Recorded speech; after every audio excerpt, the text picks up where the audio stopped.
We have a conversation about menopause, perimenopause. This is something that you're about to get more in-depth insight, how much of a, let's call it a problem, an issue that it is becoming for individuals and society at large as it grows. We're going to get into the definition of really truly what it is, and most importantly, what you can do on a nutritional side, herbal side, lifestyle perspective. And the two experts that we have on the call with us, two very incredibly beautiful and talented women who are fully activated in the healing arts and practices, nutrition, herbs. They're both authors and incredible sources of wisdom, strong, powerful women. We have Stephanie Hrehirchuk.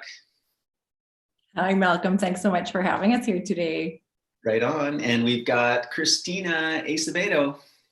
Hi, everybody. Okay, wonderful. So this is definitely a hot topic, no pun intended. Or pun intended. Pun intended. Yeah. We want to bring some lightness, some humor to this topic.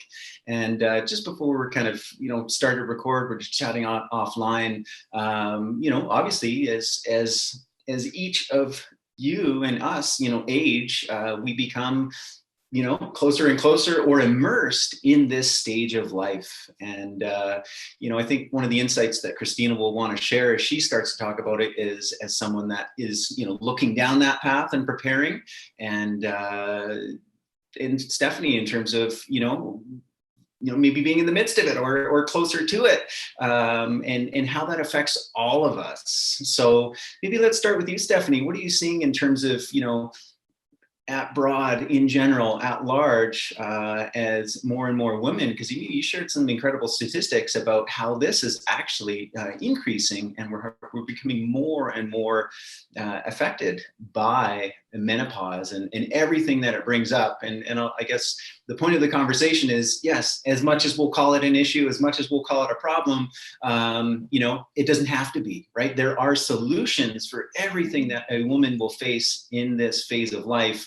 That's the mission that you guys are on. You're bringing solutions, you're bringing light to this beautiful phase of life that often, women dread. They don't enjoy it because they don't go in prepared, and they don't know that there are solutions. So that is really the whole point of this call, isn't it? That's true, Malcolm. And, up until quite recently, it's just not a conversation people were having, right? We're not talking about the M word. We're not talking about menopause. I'm denying that I'm in it. It's uncomfortable. Nobody's talking about it. And I did find some incredible stats. One of the studies actually that I found was on women between the age of 60 and 69 who were postmenopausal, who actually 46% of them had never even had a conversation with a healthcare professional about it. Hadn't even talked to their doctor about how to deal with their symptoms. They're just, we call it suffering in silence. And it's very much what happens for women. They're just not having the conversation. So one of the stats that I pulled up was, this is out of the US, but that according to the American Congress of Obstetricians and Gynecologists, an average of 27 million women between the ages of 45 and 64 experience menopause each year. That's 27 million women per year. They estimate that at 20% of the American workforce. So even if you're not, a woman who's coming into menopause or going through menopause, you might be affected by someone who's dealing with menopause and coworkers who are dealing with menopause. And, we've learned to dress in layers because when the hot flash comes, you need to take layers off. And I've had women saying, my coworkers were laughing at me in the middle of a meeting as, my face is going red and I'm in the middle of this terrible hot flash. And, oh, isn't it hilarious? She's having a hot flash. And while, yes, humor is so important during this stage, it's really not that funny. There's a lot of things that are happening during a hot flash. And as you said, it's, problem, issue. It's something that we have remedies for, we have solutions for, we have support for, and it's not going away. It's a stage of life. And I would say probably everybody at some point is going to be touched by it, whether it's your sister, your mom, somebody around you is going to be dealing with a very challenging 2, 5, 7, up to 15 years. 15 years was what I was reading this morning, is what a lot of women continue to deal with: sleeplessness and hot flash. We're going to get into all those symptoms.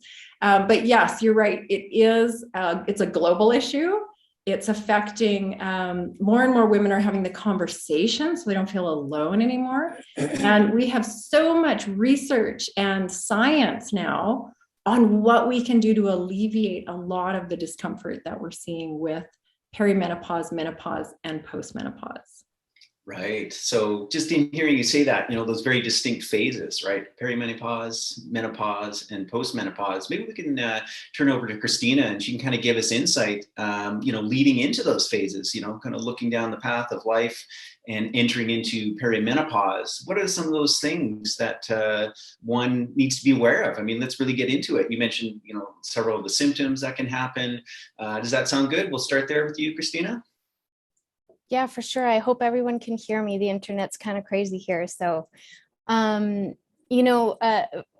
thing, Malcolm, when you said that it can be a beautiful phase of life, I completely agree. I think that I always say and women are probably going to kill me for saying this, but I'm excited to reach menopause because it is a time, and I'm already feeling it. I'm going to be 44 next week. I'm already feeling that I'm coming into myself. I have no problem saying no. I have no problem speaking my truth and not feeling guilty for it. And I know that that's just going to get better and better and better. So I like to focus on the positive, obviously. But speaking of hot flashes, hot flashes don't just happen in menopause. I experienced hot flashes about a year and a half ago, and I had no idea what was going on. And I was 43, 42 at the time.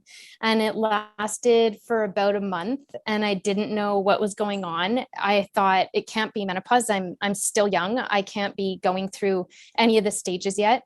But lo and behold, when I did research, specifically with Dr. Lisa Mosconi, who's a neurologist, amazing woman for advocating anything about women's health and women's brains. And, she made me realize that I am at a pivotal time in my life to be able to get into menopause in a healthy way and reduce a lot of chronic illnesses that I am trying to avoid right now, and specifically Alzheimer's. So, when I realized that I'm going to start to get more symptoms for perimenopause, we look at it as the second puberty, which a lot of people might be like, that doesn't sound right. But when you're going through it, that's exactly what's happening. But instead of having, everyone thinks that perimenopause, you start to have low estrogen and higher progesterone. It's actually the complete opposite. So you go through these highs and lows. At the beginning of perimenopause, you're going through highs and lows of estrogen. So you could be low, and then therefore you get hot flashes, or you could be really high in estrogen and therefore have spotting in your cycle, or really heavy periods, or like you want to kill anybody that even looks at you. All of that happens in perimenopause. And so because I have a partner and I can't just live on my own and, wait a couple of days to let all my symptoms go away, I've had to figure out how to manage these symptoms.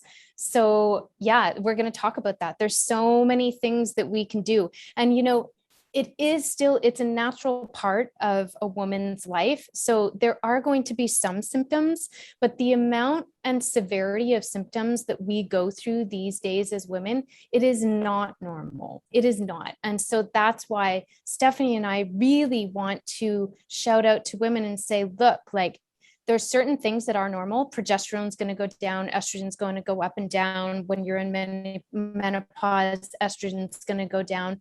But there's a lot of things that we can take and do in order to relax those symptoms and chill them out for a little bit. Cool. That's awesome.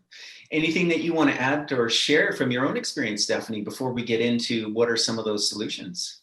Yeah, for sure, Malcolm. I had a rather interesting experience because I didn't really get that luxury of perimenopause, where I had a spinal injury and I went into hot flash sort of, mid pull up.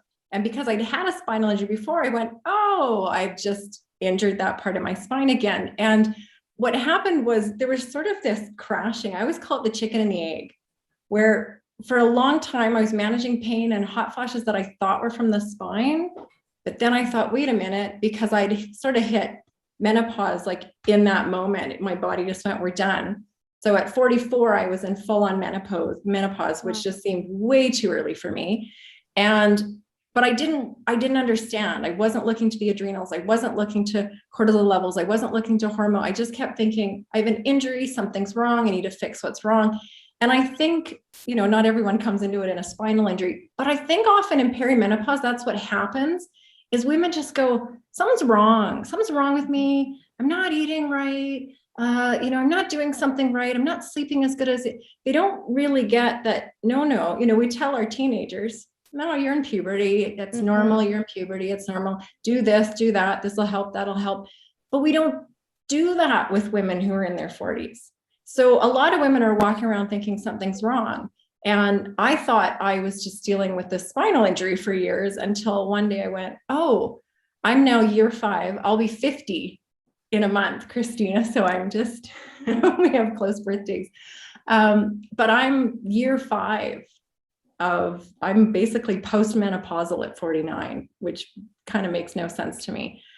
But when I look back on those years, had I had that luxury of education and information and conversation during those, 35 to 45 period, I would have trained differently. I would have eaten differently. I would have slept differently. There are a lot of things that I would have tended to in my health. I wouldn't have pushed so hard in the gym, in my workouts. I wouldn't have stressed my adrenal sore. There's just a lot of information if I would have had, I think would have made the last 5 years so much nicer of a transition. It has been definitely a huge kerclunk, and I've learned a ton during this time. And like you say, now I'm just ready to shout it out to the world so that we can save women a lot of distress and years of wondering, what's wrong? What's happening? What's going on? And why can't doctors or anyone seem to help me with what's happening? And Stephanie, can I say like that? So the definition of postmenopause, it's a year after no cycle, right? So yay, that's exciting to me. As long as all the symptoms can be balanced, I'm pretty excited about that. Just also because I have stage 4 endometriosis. So that makes a big difference too. But also, so, like you said, the perimenopause starts at it can start at age 35, but usually about 40, and it can go for 10 years. And in those 10 years before menopause, just as a rough example, you start with low progesterone, and then you have symptoms such as sometimes you have a cycle, sometimes you don't have a cycle. And then you go into 3 or 4 years of you're missing cycles longer and you're not ovulating. And then the last 2 years before going into menopause, you really lack your period, you're not ovulating anymore. And that's when you can start to get even more symptoms. And when you said, Stephanie, pointing out that nobody really talks about this to get you ready for perimenopause, and that we're not aware of the symptoms. And so often, what are we given? Antidepressants. You're depressed, you're not feeling well, you don't feel like yourself, here's an antidepressant. That happened to somebody really close to me. And I swear that's one of the reasons why she's going through what she's going through today, because her perimenopausal symptoms were not paid attention to. It was just, here's your antidepressant and go on it for until you feel like you can go off of it. Yeah, incredible. Well, I'm just seeing the power of this conversation that's being had already for women. I mean, they may think like, well, I'm way off from that, right? But if literally a woman in their 30s can really start to have this conversation, awareness and understanding, of the shifts and the transitions that are coming up. Like you mentioned, Stephanie, you would train differently, you would eat differently, you would have that different perspective of your body and how you move into that phase. So if anybody's watching, right, this is for everyone. So please share it with the women in your life, regardless of what stage they're at. And Christina, I know a big passion of yours is brain health and kind of staving off Alzheimer's, which is becoming such an incredible epidemic, unfortunately, for the number of people that are affected by that. What sort of crossovers are you seeing from your perspective, being a Red Seal chef, being a holistic nutritionist? Is there overlap in the changes that one makes and to prepare for menopause or going through those stages? Is it also compatible with a similar approach you would take for Alzheimer's? Absolutely. Such a good question. I think I started realizing the correlation between perimenopause, menopause, and Alzheimer's, because, men's and women's brains literally age differently. And 2/3 of Alzheimer's patients are women. Why is that? They're really realizing that women, when they go through menopause and they start to lack estrogen helps fuel our neurons for glucose. So when that estrogen starts to be depleted, there's a huge correlation between Alzheimer's and menopause and and perimenopause. So that's why for me, I'm again so passionate about balancing blood sugar, trying to be metabolically flexible. And we'll be teaching all of that in our course, but teaching women that stress and cortisol and insulin levels are completely correlated to how you're going to be affected by symptoms in perimenopause and in menopause. And therefore, hopefully, when you balance your blood sugar and balance your insulin levels, you have more of a chance of decreasing Alzheimer's. It's also the correlation between hysterectomy and Alzheimer's. Dr. Lisa Mosconi, again, she has proven and shown that women who get hysterectomies before they reach menopause have a higher chance of getting Alzheimer's. Wow. Amazing. That's huge. And women don't know that. I think hysterectomies are like one of the biggest surgeries in Canada. That actually in BC, I think the highest amount of hysterectomies don't quote me on this, but within Canada is in BC. I'm not totally sure about that, but still hysterectomies, I know so many women that have had hysterectomies. And for some, it's the answer. Don't get me wrong. For some, it really does relieve and it's the right thing for them. But for so many women, they don't know that it can increase their risk of getting Alzheimer's. Wow. Yeah. And like you say, no judgment. If that's the path you've taken, if that Absolutely. was the right choice for you, then you just need to know, and then you can move forward in an appropriate way that's going to support your body in the position that it is. Exactly. Yeah. All right. Well, you did mention you guys are going to be having a course that's coming up to go into depth into this in so much more. And obviously, there's only so much we can do in just kind of this time, these few moments. However, this conversation, we're having it now. You've shared so much value, and we're going to continue sharing more. So you've got to focus on food, nutrition, and many, many other tools in your toolbox. And you'll continue to share that. And let's maybe bring it back over to Stephanie, somebody that is into also nutrition, into herbs, supplementation, but also lifestyle practices. I mean, you're the author of several books that kind of recounted your spiritual journey through yoga. So Stephanie, from your perspective, as someone entering into this phase of life, in that phase of life, what are some of the gems and insights that you have from your experience? Thanks, Malcolm. Honestly, I don't think I could have dealt with the last 5 years as well as I have if I didn't have my practices, my cornerstone practices. So for me, that's daily Qigong. I do practice yoga, nature, more time in nature. And then, like Christina, you talked about this great gift of midlife, right? Sort of the gifts of menopause. And, while physically it can feel challenging, the mental game is so charged up. So boundaries, becomes so much clearer. What's not important becomes so much clearer. What is important becomes so much clearer. And it's almost like what's changing in the physical body is demanding us to go deeper into the mental, emotional, and spiritual bodies. So for me, it's, there's no question. It's daily meditation, daily breath work, always out in nature. Malcolm, you talked about you're going to go for a bike ride after this call. I'm going for a bike ride after this call. We can look at the physical body, but it's been listening to my core beliefs, to the mental conversation. I kind of look at this midlife period of my life as, let's look back over the beginning of the life and heal anything that needs to be healed, forgive anyone that needs to be forgiven, have gratitude for where you are. It really is a pause. It's this beautiful pause where you can, heal everything here and then decide what you want the second half of life to look at like. So the spiritual wellness, self-care container for me is the cornerstone of how I've gotten through these last 5 years and how I intend to proceed. Wow, that's so beautiful. And I really want to get into now this course that you guys are offering. We've opened up this conversation. It's really been, mind opening.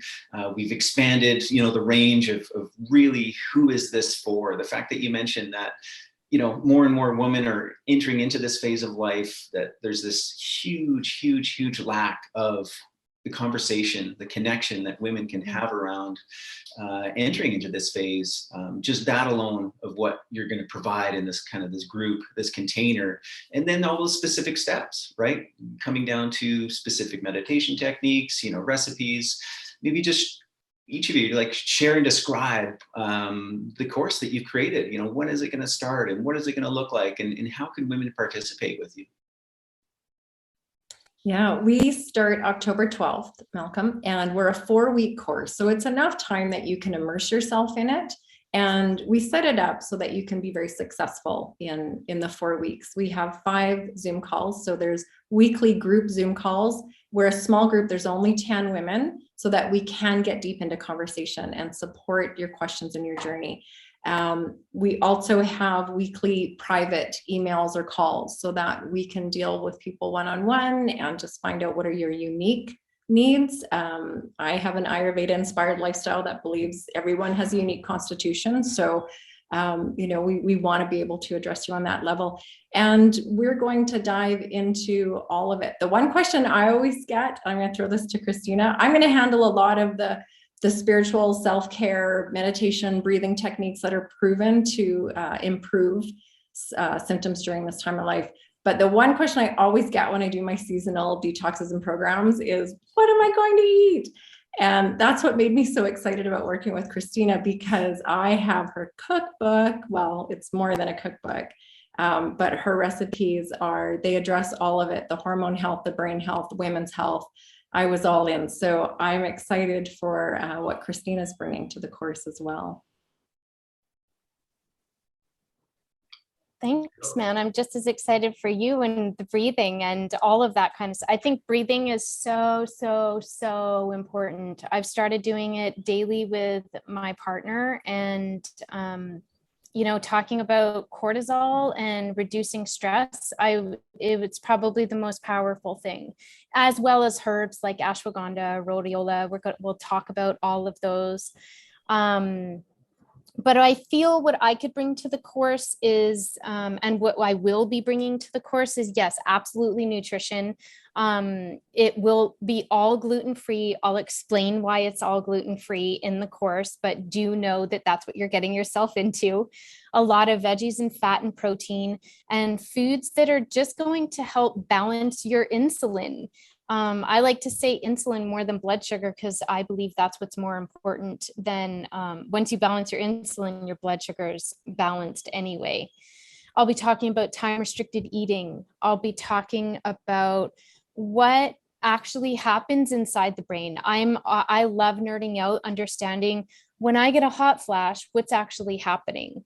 What's actually happening is my estrogen has gone so low that triggers my hypothalamus. My hypothalamus is what regulates my temperature.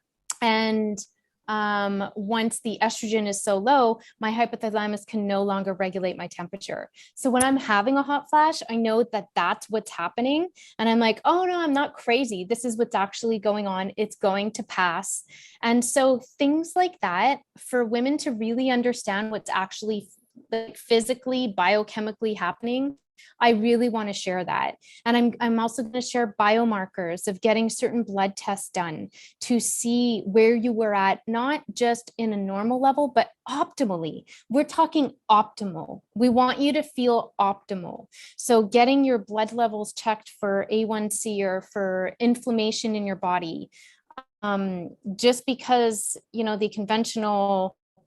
the conventional numbers say this, well, I want to see you at that, we'll talk about all that, and you'll be able to go get your blood test done and see throughout the weeks how you're feeling and then at the end, I think we're doing a Zoom call a month after. Is that right, Stephanie? So that we can see how everyone's doing. Yes, that's correct. Yeah, so that'll be a great time to check your blood levels again, or just wait a little longer and then email and show me, because I want to see everyone's blood levels. And we also, the big one, you're making progress. Sorry, Christina. And the big one that we hear from everyone is sleep, right? Like everyone, when they hit perimenopause, menopause, midlife, it's sleep. The sleep is disturbed and restless, and I can't get to sleep, or I'm up in the middle of the night. So we're going to do a lot of sleep hygiene and just a lot of conversations around getting a better night's sleep. And same thing, we want to follow up and just find out, how's it going? How's it working for you? Okay, amazing. So obviously, speaking of sleep, Malcolm, do you sell vetiver? Yes, we do. Yeah, we've got some essential oils. Okay, just checking, because I'm sure a lot of ladies are going to want that after the course. For sure. Cool. Yeah. I mean, that's what we do. We're resource for all these good foods and herbs. And also both of these ladies' books. So maybe just quickly just give a plug for each of your books. Go ahead, Stephanie. I have written Nourish. It's an Ayurveda inspired 21-day detox, and it's a 4-week program that I ran in person for several years and then put it into book form. It does address the nutrition part, but the detox piece is really around self-care and developing beautiful, strategic, nourishing morning and evening routine for looking after yourself. Nice. Okay, we got that available, and we have Christina's book in stock as well. Yeah, my book's called 2 Little F Words: Feasting and Fasting Your Way to Optimal Health. And it was inspired by my mom, who has Alzheimer's, and me realizing that there's so much that I can do in order to feel optimal and to reduce my risk of chronic illnesses such as Alzheimer's. And so, yeah, that's there's a lot about nutrition. There's a lot about fasting. There's a lot about what we think is healthy that isn't healthy. So it's a good one. Yeah, it's been a great seller. People are just loving it. So obviously, you guys mentioned October 12th is when this is going to be starting. So there's a really quick turnaround for anyone if they feel the call to connect with you, be a part of that group. Let them know how will they reach out, how will they connect with you and become part of that program that you have on offer. People can go to either of our websites, if you can spell either of our names. So I'm at stephaniehrehirchuk.com, and Christina's at honeyandvanilla.com, and we can also get a link posted below here so people can find it more easily. Yeah. Okay. Right on. So any kind of final thoughts or comments before we sign off? Oh, it's all about community, honestly. So. One of the things that has been so important is that women are having the conversation, and more women are having, and men are having the conversation, and it's supportive community. We're demystifying menopause and just supporting each other and allowing us to have a more nourishing midlife. Yeah, I would say the only thing I'd have to say is that I want women to take their power back and we can help them do that in so many different ways. So I hope that they take the opportunity and take the chance to check it out even more. And if they have questions, and we are having a webinar tomorrow to answer questions about that. Is that right, Stephanie? Yes, there's a free webinar tomorrow, 10 a.m. Again, links are on our website. We just want to have kind of a chat and answer any questions and really stoke the fire of that conversation. Yeah. Okay. Right on. And totally understand that somebody might be tuning into this conversation, days later. So if you're still within that time frame of the October 12th, then definitely reach out to these ladies. Otherwise, reach out regardless, because incredible resources through their books, their websites, everything. You want to get on their mailing list, be in their sphere, be in their community, because I've seen them both consistently offer to the community. So if it's not this opportunity, you came to this information late, I do not think it's definitely not the last, is it? So thank you so much, Stephanie and Christina, for joining me on this call, starting this conversation, bringing it to the forefront for women.